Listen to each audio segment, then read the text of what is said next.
ika-siyamnaput-anim na kabanata. Ang Diyos ang pinakamakapangyarihang hari.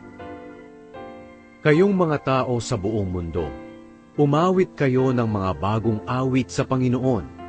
Awitan ninyo ang Panginoon at purihin ang kanyang pangalan. Ipahayag ninyo sa bawat araw ang tungkol sa pagligtas niya sa atin. Ipahayag ninyo sa lahat ng mamamayan sa mga bansa ang kanyang kapangyarihan at mga kahanga-hangang gawa. Dahil dakila ang Panginoon at karapat-dapat papurihan. Dapat siyang igalang ng higit sa lahat ng mga Diyos. Dahil ang lahat ng Diyos ng ibang mga bansa ay hindi tunay na mga Diyos. Ang Panginoon ang lumikha ng langit. Nasa Kanya ang kapangyarihan at karangalan, at nasa templo niya ang kalakasan at kagandahan.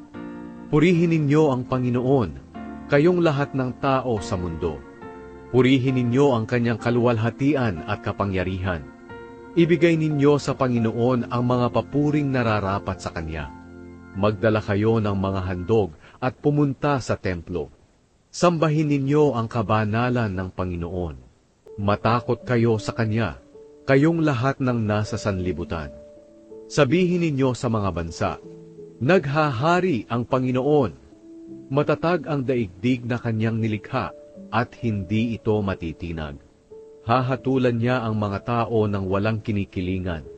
Magalak ang kalangitan at mundo, pati ang mga karagatan, bukirin at ang lahat ng nasa kanila.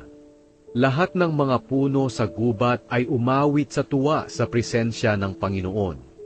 Dahil tiyak na darating siya upang hatulan ang mga tao sa mundo, batay sa kanyang katuwiran at katotohanan.